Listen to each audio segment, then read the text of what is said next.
Yeah, I think that's what kids have to understand is like you don't know when the work is gonna pay off. Like you're not working for a guaranteed at any certain time that you're gonna go average 20 or go do this or go do that. You're just working for the chance of that happening.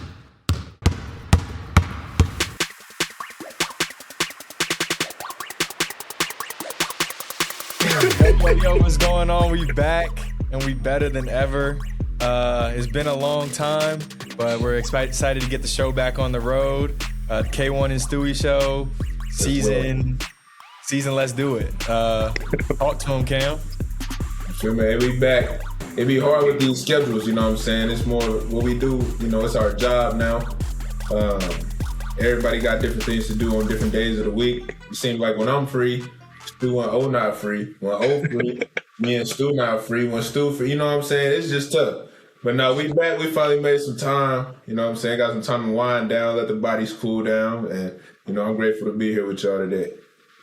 Yes, sir. And Oso, we appreciate you, our first guest, taking the time.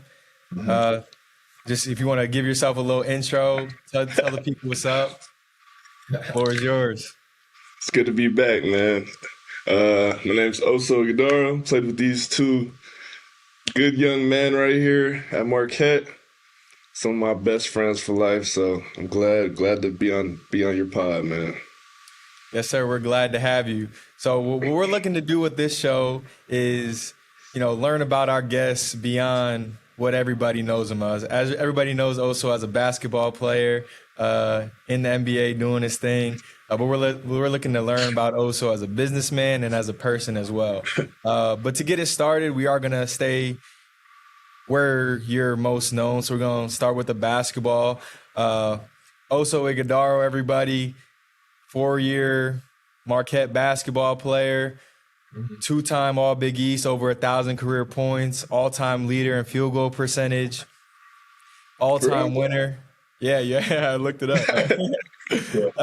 All-time winner. You got a Big East tournament and regular season championship, Sweet 16 appearance, and 75 career wins. And then after that great career, he went on 40th draft pick in the NBA draft 2024 to the Phoenix Suns. Spent this past year wrapping up his second year, carving out a meaningful role on a playoff team, including some NBA playoff starts, which are something to be proud of. Not everybody can say they started games in the NBA playoffs. So just to, get this thing going, had to brag about our good friend real quick. But to start it off, all these accomplishments that I just named are impressive, but then they become even more impressive when you learn that you didn't pick up a basketball competitively until your freshman year of high school. So can you talk a little bit about that?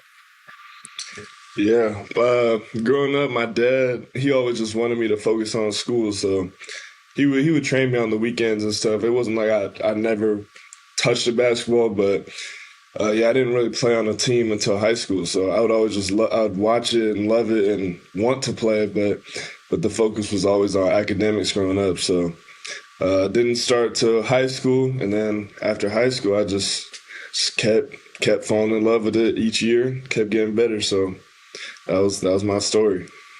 You enjoy math? Math? Yes, mathematics. I mean, in high school, it's not something I do in my free time now, but I enjoyed it back in the day. Yeah, We're going to get to Cam. I'm early. I'm early. Oh, no. I was going to say, we're going to get to just as much as he enjoyed math. He tried to be too cool and nonchalant, but yeah, he liked math. We're going to talk about it. Well, my fault. Oh, no, we all good. But with basketball, back to basketball, we talked about your successes in the college arena, your successes in the pro. Can you talk to us a little bit about, the transition for you, how that's been, and, what are the biggest differences? Yeah, I would say, we talk about this all the time, just how different the NBA is and how it's more of a business than college. And coming from Marquette, especially, we emphasize family and connection, and everything is just, it's very unified, I would say. I would say the NBA is definitely a business. You can tell that each and every day you're there. My first month or two in the league, I think two of the guys that I was working out with got traded immediately, like in the off season. So that was a rude awakening. And then after my first year, KD got traded, coach got fired. I had 13 new teammates. So yeah, it's definitely very different than college was. I guess with the NIL now, it might be a little bit more similar, but it's different for sure. We're gonna stay in the family realm. There's a lot of Marquette guys that you played with, that we played with in the NBA. Can we talk some about the matchup between you two this year? Let's talk about it.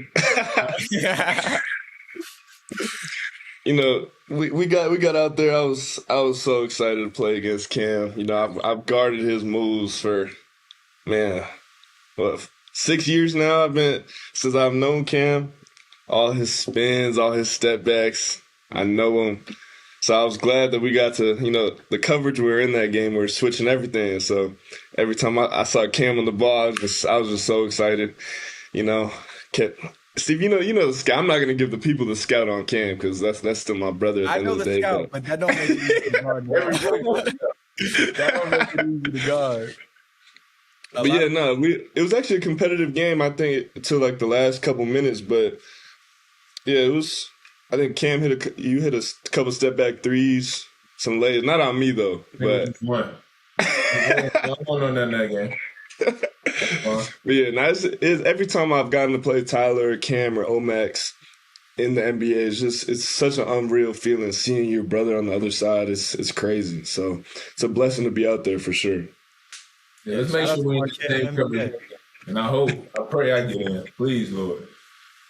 Shout out to Marquette in the NBA. We got, Tyler, Omax. Shout out Jamal Cain. Jamal Cain. Yeah, you played with him your freshman year, right? Yeah, and he played a lot this year. So played against him twice. Got his jersey this year too. So I was happy about that. You remember our visit to Marquette, our virtual visit? Jamal and Greg were our hosts. My mom was in the living room listening to that. I remember that. And I forgot Greg and Kam. That was your OG for real. That's always OG, man. Yeah. Shout out Greg.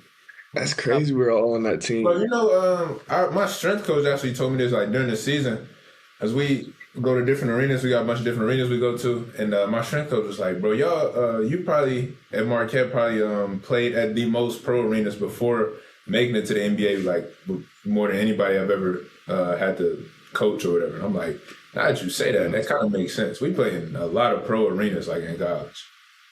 Yeah, and the biggest things too, Madison Square Garden, MSG. That's where we played the most. Yeah, for sure. Yeah, but also talk to us some about being in the NBA and in college. On our team we all had roles. I was the defender. You were the point forward leader. Kam was the go get buckets, do your thing. So talk about how your role has stayed the same, but also changed, and what the Suns are paying you to do on a night-to-night basis on the court. Yeah, I would say the stuff I did at Marquette is definitely in my role to an extent. I think the stuff I'm good at, connecting, screening, rolling, all those little things are definitely my identity, my role in the NBA. And then the things that I've had to definitely add to my role, I have way more rebounding responsibility. Defensive responsibility is a lot more now. But I would say definitely being in the NBA, and this is something for young players too, just knowing what you're good at and bringing that in your role, that's something that you can do every single night. So my effort, my leadership, my connectivity on offense and defense is part of my role, and that's something I have to bring every single night. Now that's what's up. I was curious because I know for me what your biggest skill at Marquette was when we were playing together was your leadership. What was that like, being able to utilize that in a new locker room, in an NBA locker room where you're still trying to ultimately prove yourself? Yeah, I would say my rookie year, it definitely looked different than Marquette. Obviously, I'm not commanding the huddles and doing that type of things, but I really challenged myself, even with those Book, KD, Brad around. I still tried to use my voice as much as possible, and then I tried to lead from the end of the bench with my energy, my the things that we do at Marquette and we emphasize, I tried to bring that as much as I could, even though that's not necessarily encouraged. I would say at the NBA level, no one's asking you to do those things, but I definitely try to differentiate myself by bringing energy every day. And Cam knows it's definitely hard playing 82 games, having that same energy and positivity and all that stuff every game, but I think that was something that helped separate me for sure. Makes sense. Cam, you were when you had started the season injured, you were definitely bringing the energy. You had some clips celebrating your teammates, so that was fun to see as well. Even though you were hurt, that can be easy to focus on yourself, but you were able to get outside yourself, do all that.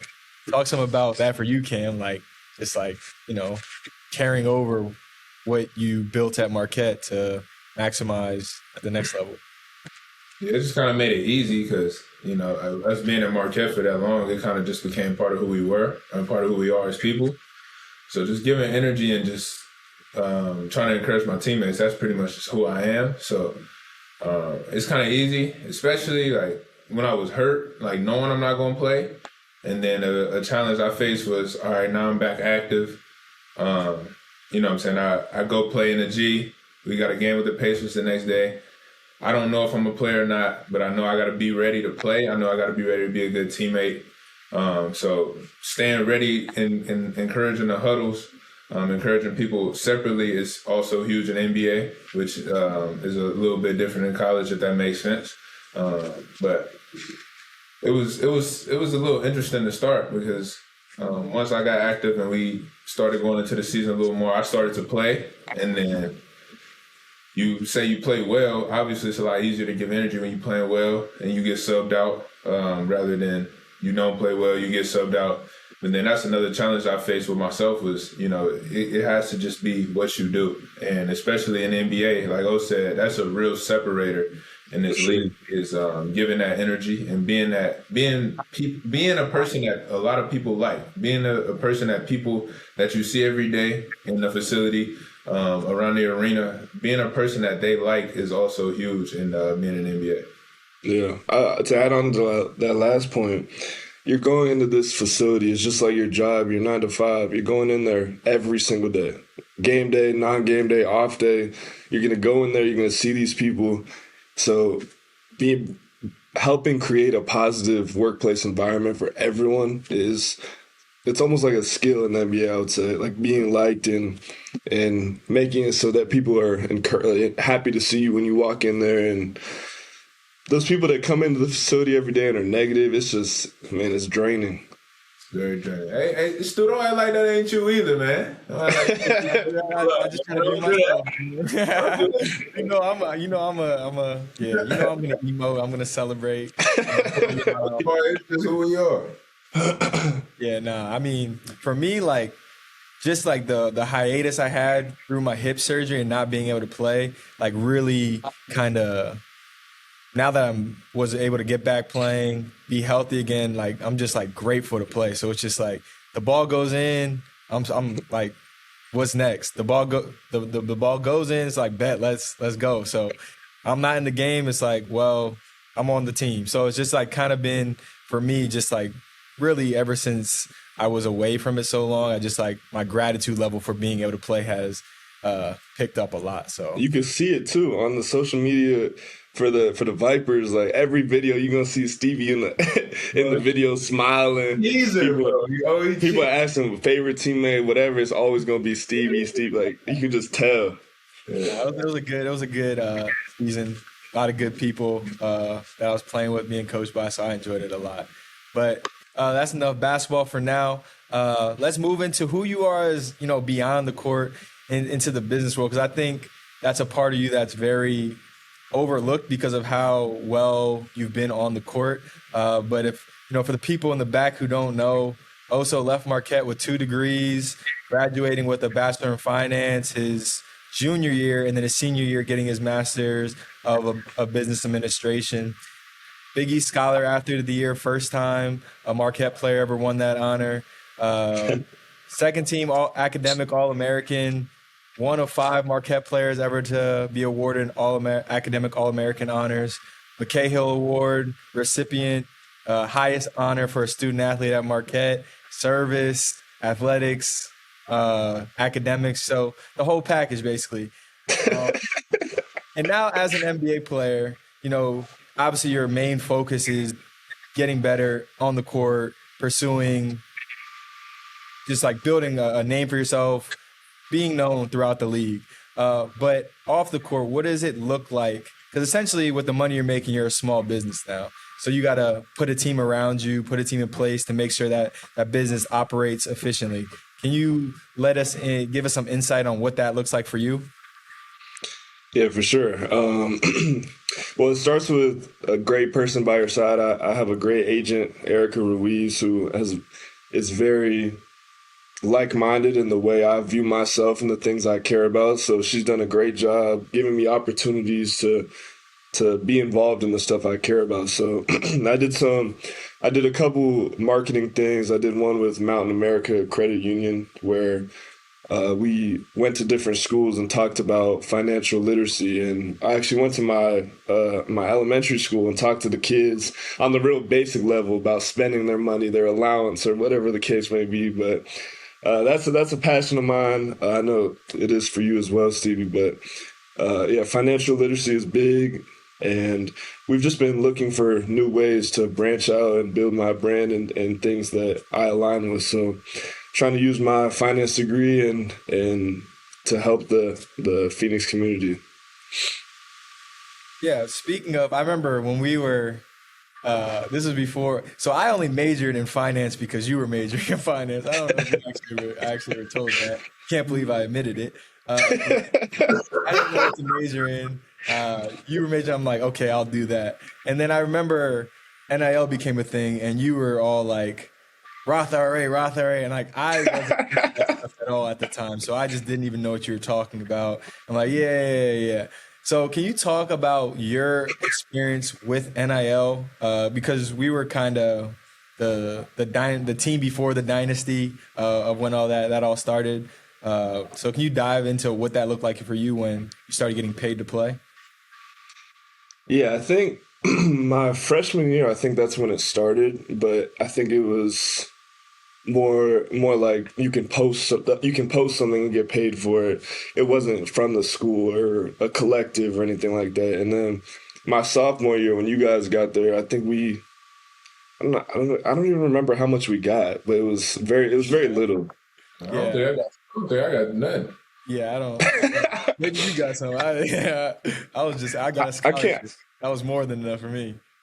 Yeah, I don't. And then even junior year, we got a little bit, and then junior year, we started getting a decent amount, but nothing what the guys today are getting. But yeah, it was. I mean, I remember just being grateful for any type of money that we were getting because it was coming from nothing to a little bit, and we weren't expecting it. So that was definitely a blessing.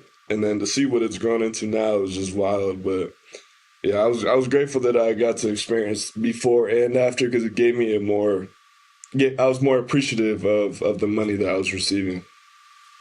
How did that play a role in your transition? Because when you're training, getting ready for the draft, there's a weird period of time where you're not getting paid, you don't have a job. So like, how did that money help you make that transition smooth? Yeah, I'm very grateful that I followed just like you said, you followed me in my degree. I followed my sister in everything, in everything she did, and investing in my Roth IRA in high school and like just being smart with my money. I guess that comes from my parents and my sister, but I was always taught just to be very smart and frugal with my money. So even when I started getting NIL money, I wasn't spending anything. I mean, my senior year, the biggest thing we bought was electric bikes. The whole team got electric bikes just to get to the gym and back. What? That's not the biggest thing you bought. I'm not pocket watching, but that's not the biggest thing you bought. Oh, the backpack? He had to buy that, though. We were in Italy. You told me to buy that backpack. I think it's a great purchase. You still use it. Hey, Kam, I was like, I don't know if I should buy this backpack. Stevie's like, if you don't buy it, I'm going to buy it. We gonna get that, man. But yeah, other than that backpack I bought, I was very smart with my money. And That's a good purchase. But yeah, during pre-draft, your agency usually takes care of you or where you're at, but I was never worried about money or anything like that because I was smart with my NIL money and I had most of it saved up. So, and continuing into the NBA, I was smart with my checks and stuff so far because of that background I had and the emphasis from my family. So you think like the foundation that you were able to build, one, through your family, and then two, being able to practice in college with this money now has you positioned very well for right now and going forward? For sure.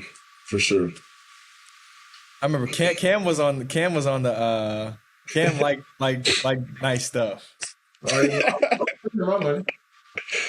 It's funny though, he buys all this stuff, but then he wears the same outfits. Like it's always Pacers gear. He wear the Shea shoes.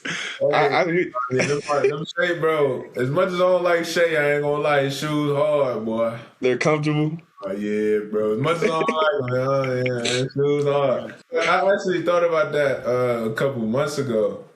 Probably.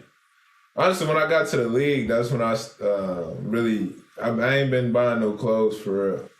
I buy a couple OVO outfits, I ain't gonna lie. That's about it. Now, I've been liking the Pacers, the pictures they post of the outfits.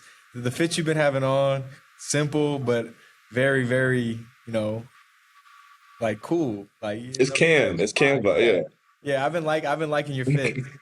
Good time. That's as a young player in the league, that's the balance you got to find. Like just being yourself versus you go in the locker room with all these guys with a bunch of way more money than you have. And there's like almost like a pressure to keep up and dress like them and drive their cars. And you kind of just have to be who you are and be cool with that. I think all the guys, Omax, Tyler, Kam, I feel like we've all done a great job of like continuing to be who we are at the NBA level. So back to the NIL. If you were, let's say if you had a little brother who's about to be a freshman in college, what advice are you giving him about how to handle what's coming?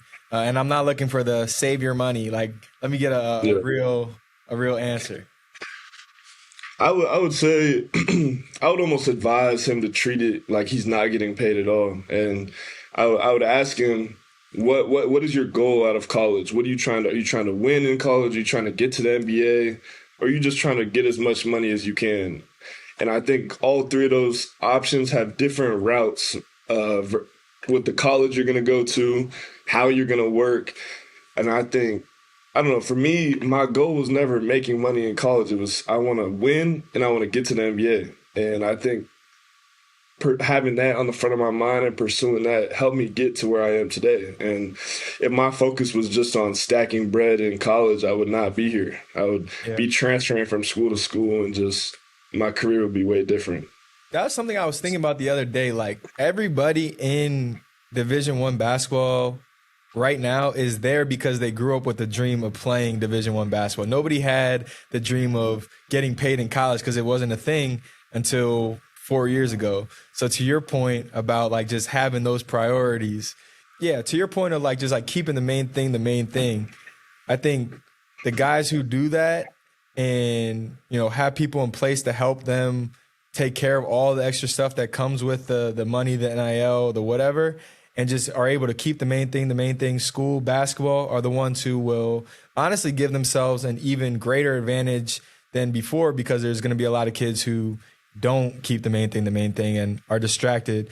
And it's not crazy to be distracted because getting paid this much money at a young age is a blessing and it's a cool thing.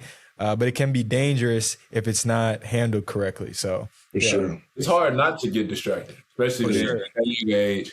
And we need to talk about these agents, man. These college agents. They robbing these youngins, man. Man, They robbing these youngins for real, and it's sad. It's really sad to see, but it's a lot more like I'm hearing agents making more money with the college players than they are the pro players, dog. And that's fun. Yeah, I think that just all goes back because like not every college agent is taking advantage of kids. And I think in every industry, I think even in the industry I work in, financial industry, there's people in the industry who have taken advantage of specifically athletes before. So I think the main thing is really doing your due diligence about the team you're building around yourself, knowing that, okay, these people have my best interest in mind. I didn't just, decide for this guy to be my financial advisor, this guy to be my agent, because I woke up one day and was like, okay, I did my research. I, am comfortable with this person. I trust this person. And now we're going to grow together. So I think it just really comes to building the right team. Because, with the money involved, a lot of things are needed at an earlier age than they were needed before. So, and these kids, you can go to college and not go to the NBA and still make this money last the rest of your lifetime if you're smart with it.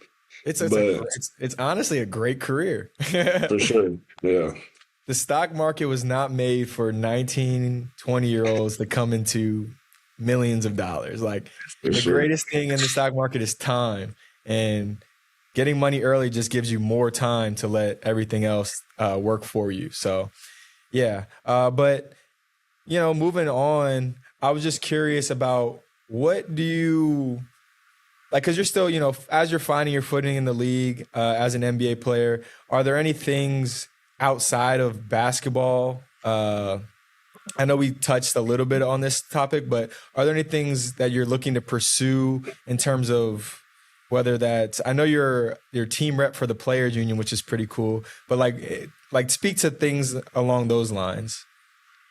Yeah, the PA is definitely something that I want to be involved with my career and possibly afterwards. I see the things that Andre Iguodala and the former players that stay connected to the game do, and that's something that excites me. Just still being around basketball even after I'm done playing is something I'm interested in for sure. So I made sure my rookie year, I was grateful my team just nominated me as player rep because I'm sure no one else wanted to do it. But I took that and I ran with it, and I've enjoyed going to the meetings, the meeting in Vegas, and yeah, it's been good. I can definitely see maybe a career being involved in that long term for sure.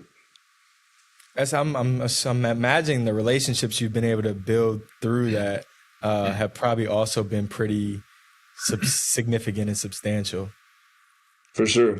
Yeah, Andre Iguodala texted me on my birthday, and I thought that was super cool, just being around guys like that. And yeah, but I remember my rookie year walking into the meetings, and obviously no one knows who I am. Being around all these guys, it definitely was intimidating at first, but now I really enjoy it. And now I'm recognizing more faces and seeing these guys, so it's been a good experience. Now let's move on to who is Oso as a person, and I think the interesting part about this is that I think the who you are as a person is a product of what you've been able to do on and off the court, or what you've been able to do on and off the court is a product of who you are as a person. Smart, selfless, hardworking, kind, humble, a leader. So let's dive deeper into this aspect of who you are, and let's start with, we're gonna go back to that topic, Kam. He was acting like he doesn't like math. He was a math tutor in high school. I didn't say I didn't like math. I just said, look, nowadays, I'm not just doing, I'm not going out of my way to do math problems. You know what I'm saying? But I said growing up, I really enjoyed going to math class, and I had great teachers growing up. So, yeah, I was a math tutor. Okay. It was perfect because I would tutor there from 7 to 12 in the morning, and then our workouts or the open gyms would be from 1 to 3. So my mom would just drop me off. I'd be there, and then I'd walk to the gym and work out. But yeah, it was a great setup, and I enjoyed it. Got to work with the kids. I love spending time with kids and helping them. So yeah, I enjoyed that time. Definitely. I don't think there's many. You might be the only NBA player that can say they were a math tutor in high school. I think that's something to be proud about. if I was you and that guy, yeah, I was a math tutor. Like I would, I would poke my chest out. No, it's tough. But you were mentioning you talked some about your special visit to your middle school? No, your high school. Elementary school. Can you talk some about your special visit to your high school, the camp you held there? Yeah, it was great. I'm actually going to do another camp this summer, but I got to work out the JV and varsity of both the men's and women's teams. Got to spend some time with them, and that was great because I've only been back a couple times, so it was good just to see their faces. It's been so long, and there's some talent there. So put them through some one-on-one drills, had them compete a little bit. Yeah, it was a good time. I had fun just being back there. I'm already knowing they appreciated that. If I was in high school and an NBA player came and ran a camp, man, I would have been the first one there. I would have been the last one to leave.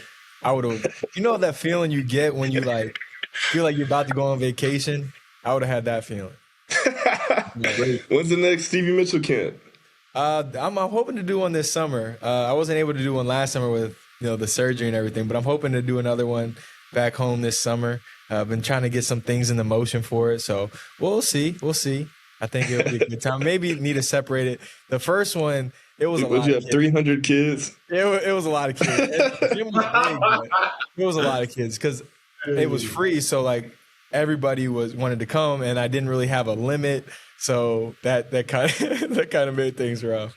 And I you know how I am. I always kind of under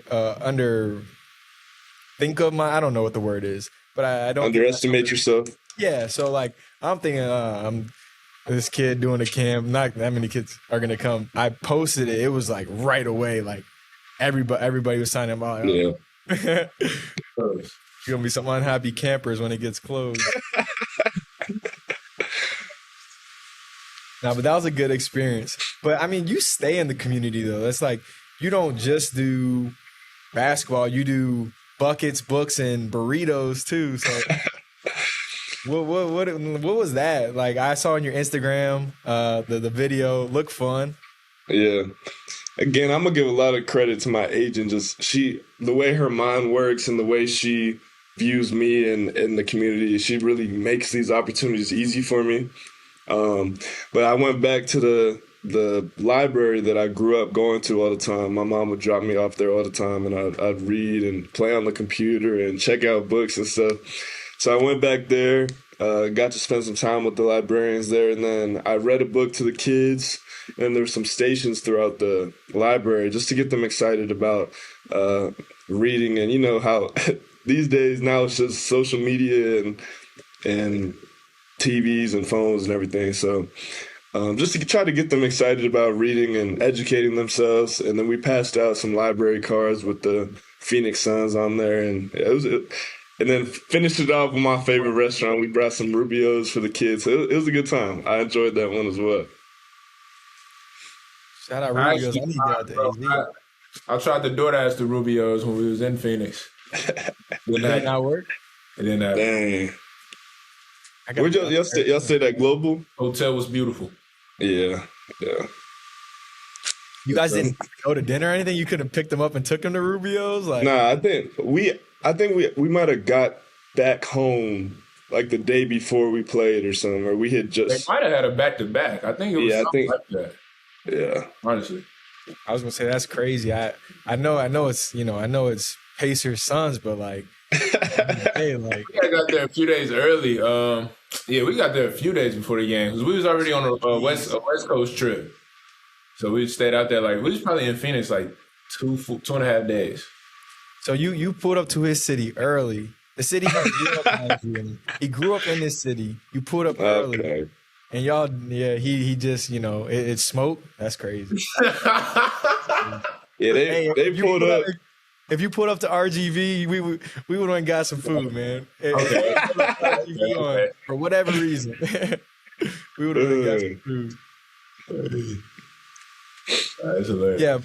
So, we talked. This guy in the community, teaching finance to middle schoolers, hosting his own camp. Books, buckets, and burritos. He does it all. let's move back to, on the court, sort of resilience, hard work, whatever you want to call it. Going into your junior year at Marquette, how many people do you think outside of your immediate circle would have considered you to be an NBA player, let alone be an NBA draft pick in the future? After my junior year? Before. Oh, zero. That was the answer that I was thinking as well. So can you talk to us about like what did the belief, how strong was the belief for you to, because I mean, we were around you. We all, fought to work out the most, be in the gym the most. What was in your mind that was just like, okay, I can do this? And what was pushing you to each and every day show up and carry yourself how you did, not only on the court, but as a leader to everybody around? Yeah, I think I saw the vision sophomore year in practice, like when it would be all the young guys on the going against the starters, and like I saw how I could play.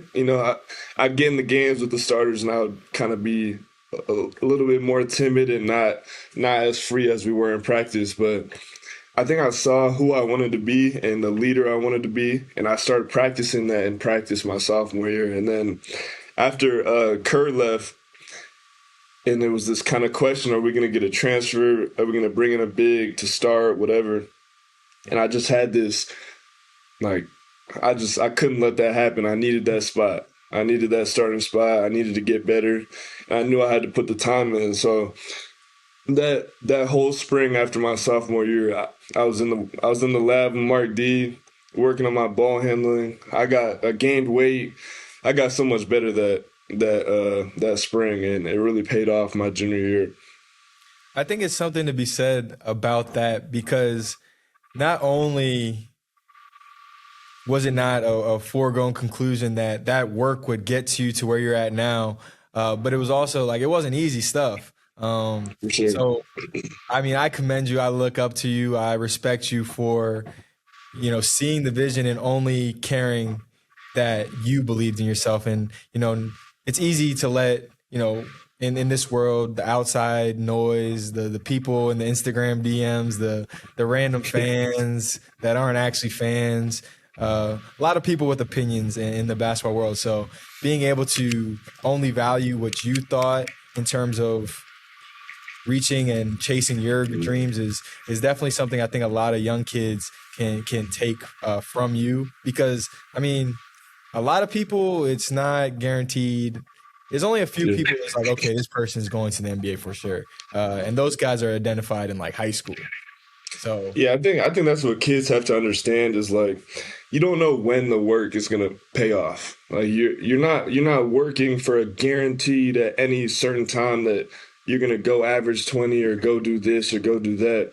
You're just working for the chance of that happening. So I think all three of us is a great example. Like, nobody knew we'd be playing professional basketball, but we all went and put the time in every day in the gym, and it paid off to see where we are today.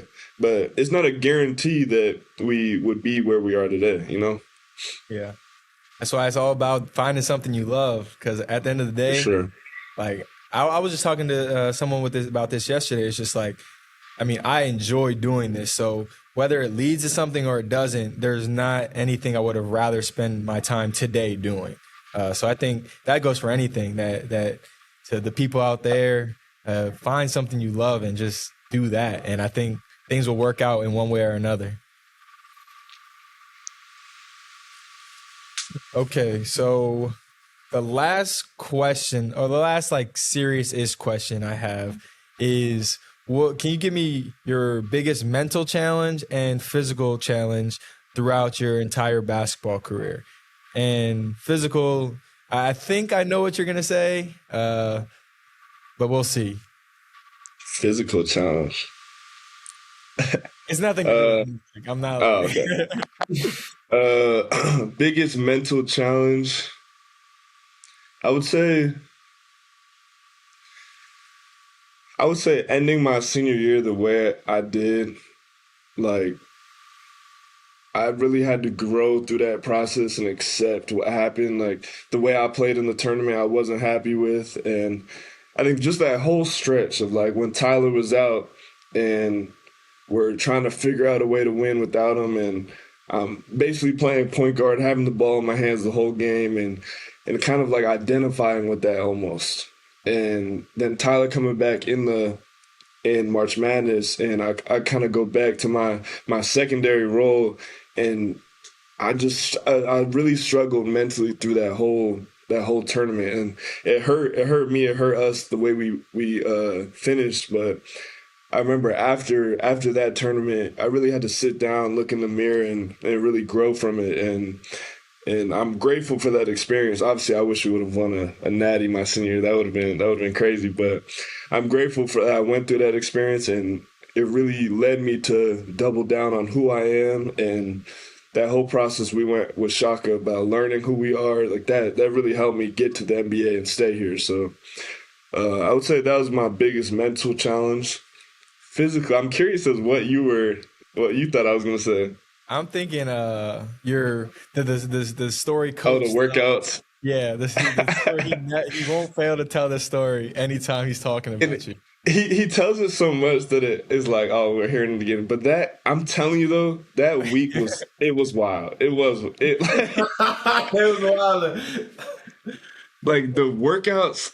All right, so for the audience who hasn't heard this story, obviously, Coach tells the story all the time, and I'm sure he's so proud that he came up with these crazy workouts. Oh yeah, he's gonna be tuning in. Shout out, Coach. Yeah, but Shaka gets hired at Marquette. There's only a couple of us there. Guys are deciding if they're gonna transfer, we're gonna stay, whatever. Anyway, it's me, Greg, and Justin that stay at Marquette, and Greg and Justin are both hurt. So I'm the only one left in these workouts with all these new coaches coming in. I don't know these people. I only know Shaka a little bit. And he doesn't really know me that well, obviously. He recruited me a little bit, but he doesn't know me. So how Shaka is, he wants to see your character. He's going to test you. He's going to try you, see how tough you are. And that's exactly what he did. The first workout, he put the basketballs on the block. He said, dunk it as many times as you can. And I'm thinking like, we're going to do like 10, 15, and then I dunked 60, it was 60-something times I dunked. And that's just the start of the workout. And I'm like, he's crazy. Like, he's lost his mind. Yeah, bro. But the way he pushed me that week of workouts, he's coming up with all these new drills, full court lobs. I'm running Patino back and forth. I have to beat my time at Patino each day. Like, the way he pushed me, it kind of, I feel like, unlocked a new level of hard work that I didn't know I could work at that level, and I'm grateful for it. Obviously, it was terrible during that week, but man, that was a tough week of workouts. I remember on the Wednesday of the week, I went to his office and I told him, I was like, I need to take the day and decide if I'm gonna stay here or not, because I couldn't do those workouts. And like I don't know if I'm staying or if I'm gonna transfer. So I went home. I really thought about it, and I was like, I've never ran from hard work before in my life, and like I think the way I'm being pushed right now will help me be a great player in the long run. And if I'm gonna do this, I need to be 2 feet in. I'm committing to being at Marquette, and that's it. So I told him. I think I texted either Coach Barry or Shaka that night, and I was like, I'm 2 feet in. And that next day, I went to the next workout. It was so hard, but I knew I was gonna be there. I knew I wasn't gonna quit. So like, you know how we are. We just had to get through all the things that they throw at us. So man, that was a tough week of workouts for me, but I'm grateful for that experience for sure. So I was somewhat right about my guess, Well, I wasn't even thinking about that, but then you said, I was like, that probably was the hardest the week of workouts that we had. Either that or one of the conditions that the big hill was crazy. I know y'all ran into extra time. That's not. You said what now? Tell him how we started our senior year. With conditioning? With the hill. The ski hill. We did start that mother on the big hill. I ain't gonna lie. Listen to me. I felt terrible. I felt terrible, but I couldn't run it, bro. Physically, You didn't run it? I couldn't, bro. I was hurt, bro. That's why he forgot. He's like, this one was kind of easy. Bro, they had like me and who was I walk? I think it was it might have been Al, dog. I ain't even playing. I think me and Al like walking circles around like a little baby track on the bottom. But I felt terrible, dog. But for the viewers, this is not a regular. We run hills. We run hills all the time. That's not nobody's scared of hills. This hill is. It probably takes 6 minutes to get up. If you, bro, for the Milwaukee viewers, think about them hills across the street from Bradford, and think about 4 of them, and that's in one time up. No, not 4. More. About 8. Deeper too. It's probably about 8. That's what the hill is so steep that the hill is so steep that you can't run it. You're just kind of like moving your legs. Like it's. That picture. That's still that's forever one of my favorite pictures though. We all had made it. It was the last rep. At the top, yeah. Everybody was fried, dog. Yeah. Everybody was cooked. Y'all thought the beach run was hard for me always. Like just mentally seeing nothing in front of you and you're just like he's like, there's a cone down there somewhere. You have to go run around the cone. Like you just run. You gotta run around it, not touch it, not around it, bro. Everybody. Hey, remember you told Jock? He said, "I'm like, I can't go, making it down there." Bro. He said, "Jock, run another one." Jock said, "I'm not running." We're like, "Bro, Jock, run." He's like, "I'm not making it." I wonder if these colleges do these crazy conditioning now with NIL still or not. Like all these new kids and I think they try to find they succumb to what they got to succumb to. I feel like they might lay it out, but then if somebody making XYZ, they probably give them a little pass. Yeah. Maybe I don't know. I don't know. See, if I was a coach and these kids are making $2 million, you're gonna run that hill, bro. If you $2 million, you gotta run, bro.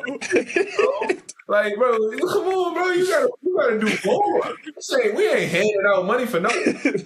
And they gotta do more. They gotta earn their check. Bro, you gotta show me you really worth this, bro. You gotta run 2 extra more hills than everybody else. You making 2 extra more million. Go run them 2 more. I think Oso already made it worse for at least the guys at Marquette with the story about how the hardest week of his life at Marquette helped him get to the NBA. So, bro, I think any player to ever play for Coach again has to blame Oso. And he's gonna clip this. He might clip it. He might clip it. And he can't say it don't work though.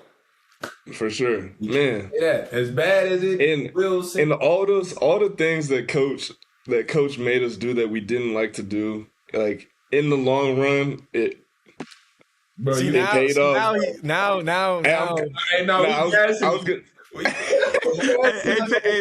Hey, take that part out. I don't want that. No, we gassing him. No, but I was just for real though. I was thinking about Coach making us play 2-on-2. Yeah, and I'm thinking about how, like, my 2-man game with Colin and the stuff I do with him on the court and the success we have. I wouldn't have that if I didn't play 2-on-2 with Kam every day.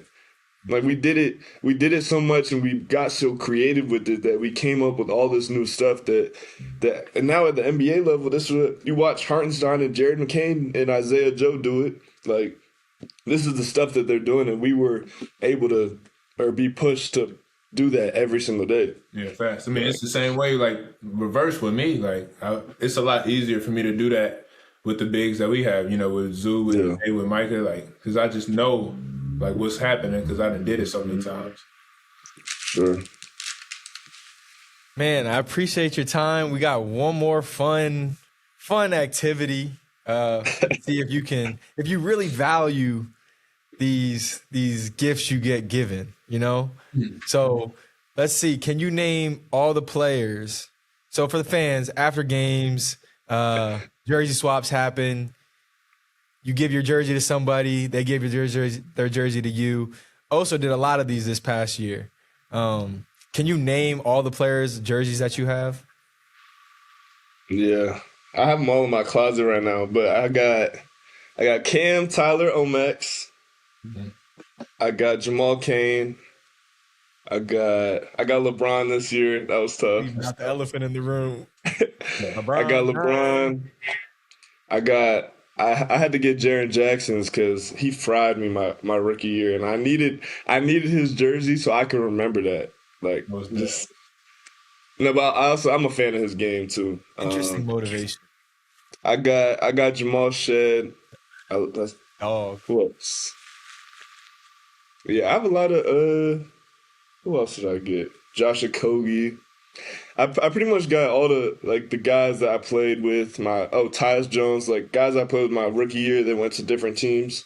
When I saw them, I got their jersey. So yeah, I would say LeBron definitely the toughest jersey though. That or the Kam Jones jersey. Hell nah.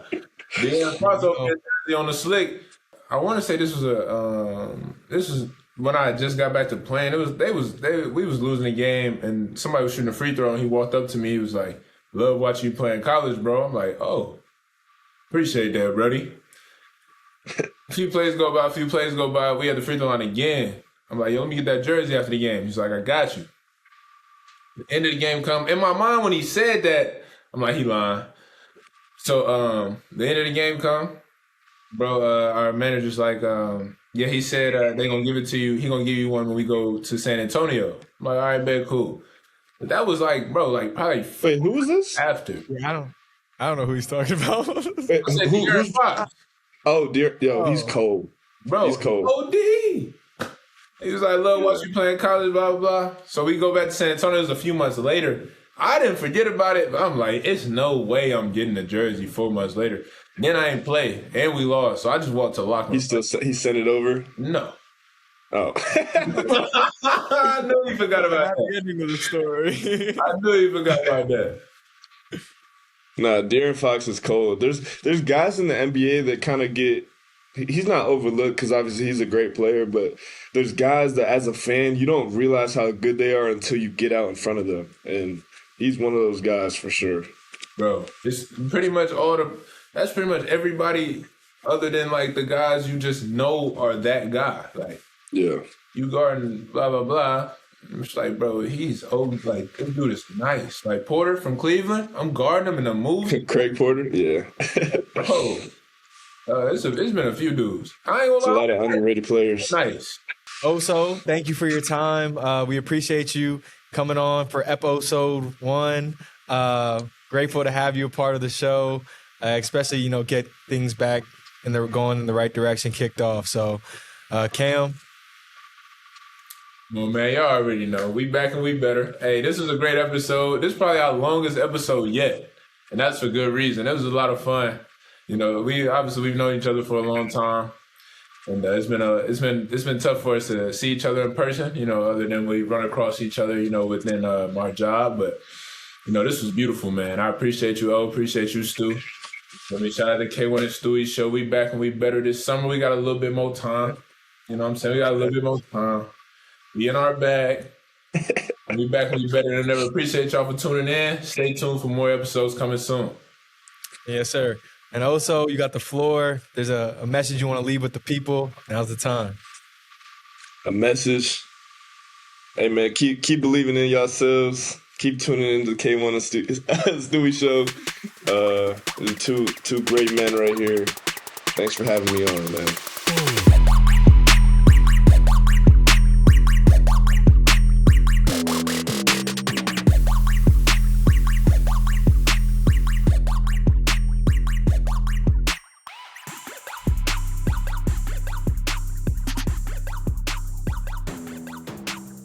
Stevie Mitchell and Kam Jones are former college teammates, friends, and advocates for financial literacy. Stevie is a member of Baird Private Asset Management, PAM, a team operating within Baird's Private Wealth Management, PWM, department. Kam is a current client of the PAM team. Kam does not represent PAM, PWM, or Baird, and any opinions he expresses are his own. No compensation is being paid or promised to any person, including Kam, in exchange for appearing on the podcast or for a testimonial regarding experiences with PAM or PWM. PAM has, however, provided Kam with the use of equipment, software, and other support totaling less than $1,000 in aggregate value to facilitate recording of the podcast, which provides Kam an incentive to speak positively about the PAM team and PWM.